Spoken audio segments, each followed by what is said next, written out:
In this video lesson, we will be talking about and understanding the square root function, whether we're graphing it or just understanding the transformation of it. Now, the square root function is y equals the square root of x, okay? Now, in this video, I will be using some notes that are already done, just kind of in interest of time, so I'll just be pointing here with the arrow. But again, we're talking about the function f of x equals the square root of x. Now, this is what the parent function looks like, okay? So some things to understand. If you think about a zero, like if you plug in a zero, the square root of zero is 0. So one of our points is at 0, 0.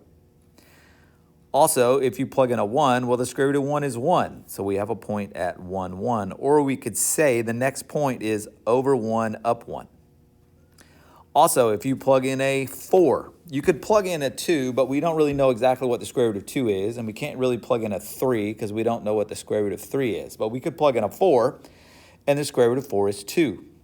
So again, from the origin, the second point would be over 4 up 2. Then the next point would be over 9 up 3 because the square root of 9 is 3, and so on. So that's the parent function of the square root of x, okay? Now, as far as the transformations that occur with the square root function, the minus h here that is included with the square root, so the square root of x minus h, that affects the horizontal shift or the horizontal translation. It's going to move it right or left, okay? The plus k is going to be the vertical translation. That's going to move it up and down. And actually, the HK is going to be the new origin or the new starting point. Then the A value here, this is the value in front of the square root symbol. That is the vertical stretch or compression.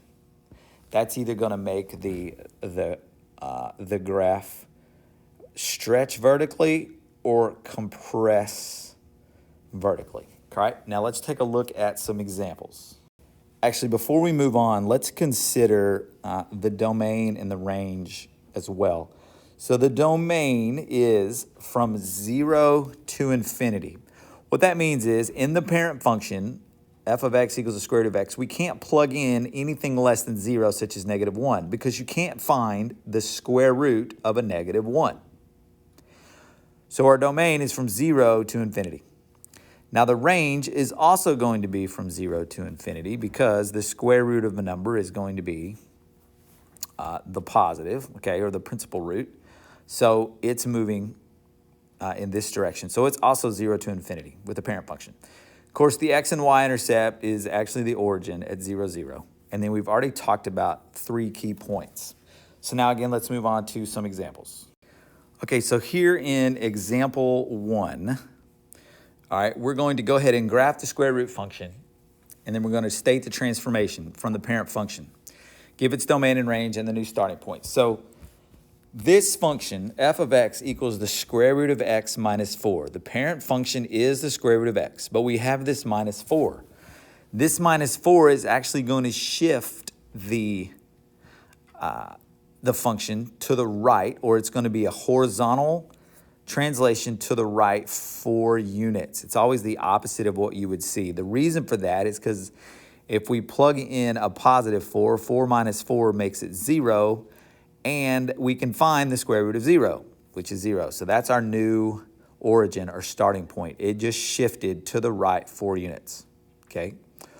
Well, notice the next point is over 1, up 1, because the square root of 1 is 1. And then another point would be from the origin would be over 1, 2, 3, 4, and up 2 because the square root of 4 is 2. If we kept going, we could go over 9 up 3. Okay, as long as there's not a vertical stretch or compression, as long as there's not a number here in front of the square root symbol, you find the new origin or the new starting point, and the next points are always over 1, up 1, over 4, up 2, and so on, okay? Now, if we were to describe this transformation, and we could do that technically without seeing the graph, but this right here, this square root of x minus 4 is what's called a horizontal translation 4 units to the right, okay? And of course, that changes the domain. The domain, or the x values, is now 4 to infinity. This is how we write that. We use the bracket because 4 is included, out to infinity, okay? And the range is going to be from 0 to infinity, okay? Your new starting point here, or the origin, is at 4, 0. All right, let's take a look at another one. Okay, so this is actually example 3.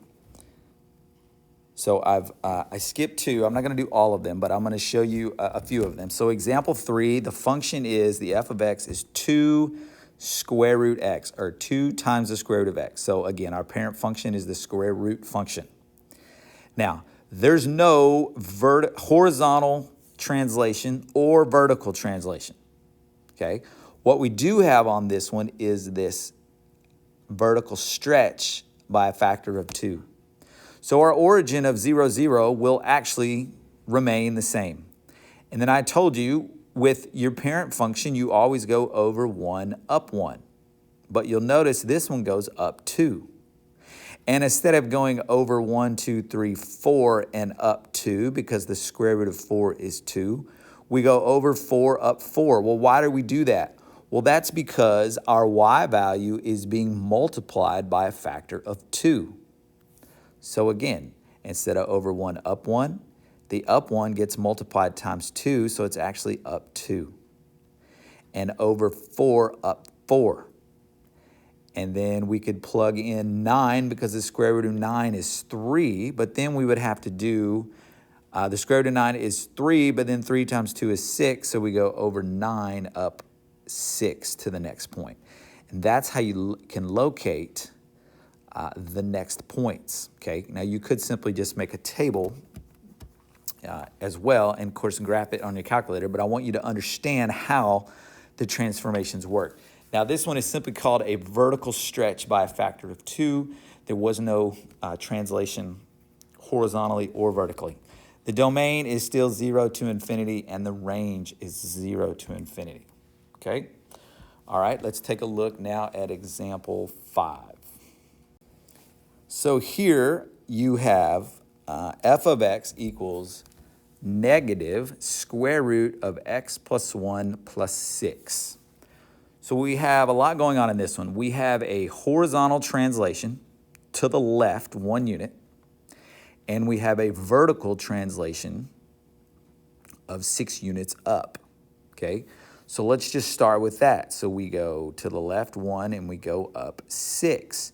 Notice that this point is actually at negative 1, 6. So negative 1, 6 is the new location of the origin, okay? It's the HK. It's always the opposite of this. So negative 1, 6 is the new origin. And then again, normally we go over 1, up 1 to do the next point, but this has a negative right here, so we already know that it's going to be a reflection, what we call a reflection over the x-axis, and that it is going to be going down as the x increases, the y will be decreasing.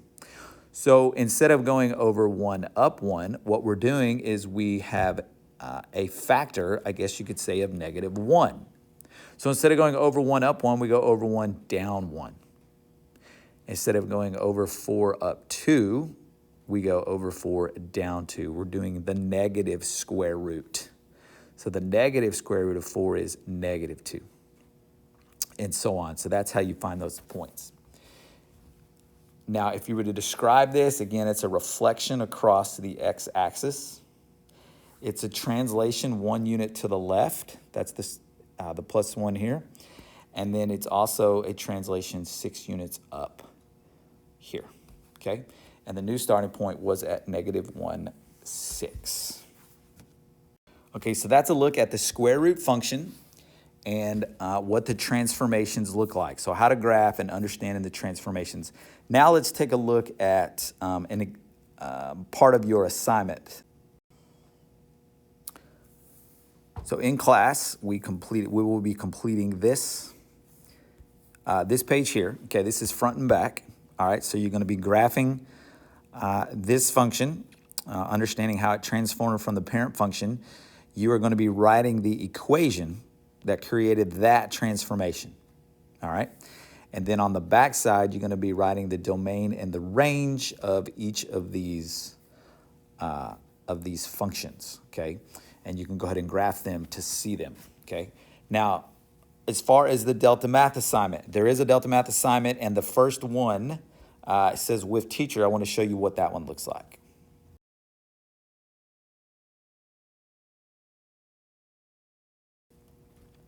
All right, so in this problem, it says to use technology to find the points and then graph the function y equals -2 square root x plus 2 x plus 1, and then follow the instructions. So you're going to have to plot the points. The first part of the assignment says plot at least 4 points, okay? Then once you've plotted the points, you put done points, and then you have to draw the line through the circles, or I'm sorry, through the points, and then all the way through the graph until you see that arrow appear, and then you're done. Now this is what the first one should look like, okay? I've done a little extra work on here that I want to explain. So again, here is our transformation. So from the origin, from 0, 0, which would be the starting point of the parent function of the square root of x, this plus 2 tells us to shift 2 units to the left, and this plus 1 tells us to shift up 1. So our new starting point is at -2, +1, okay? And then again, with the parent function, the very next point is normally over 1, up 1. But in this one, we have a vertical stretch of -2. So the up 1 that we would normally do is going to be multiplied times -2, which means it's going to be down 2. So from this point, we could go over 1, down 2 to get the next one. Then we go back to the origin. So then we go 4, and the square root of 4 is 2, but we have to multiply that 2 times -2, which is -4. So we would go over 4 and down 4 and get the next point. Then we go back to the origin, and we'd go over 9, and instead of going up 3 times -2 is -6, so we'd go down 6 and put our next point here. Then we can draw that line all the way through, and we've graphed. Okay, another way to look at that, if you want, if we had our starting point of 0, 0, this plus 2 tells us to subtract 2 from the x value. 0 minus 2, -2. 1 minus 2, -1. 4 minus 2 is 2. 9 minus 2 is 7, and so on, okay?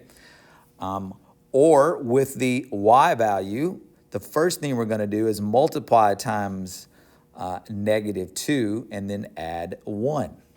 So here's our original y value. 0 times -2 is 0, and then plus 1 is 1. Or this 1 is 1 times -2, which is -2, plus 1 is -1, and so on. 2 times -2 is -4, plus 1 is 3. Okay, I've tried to explain that all here. But again, once you find the new starting point, you can always go over 1, down 2 to get the next one. Or over 4, down 4 to get to the next one, and so on. Okay, so hope that you're able to understand all that. If you have any questions, you can let me know.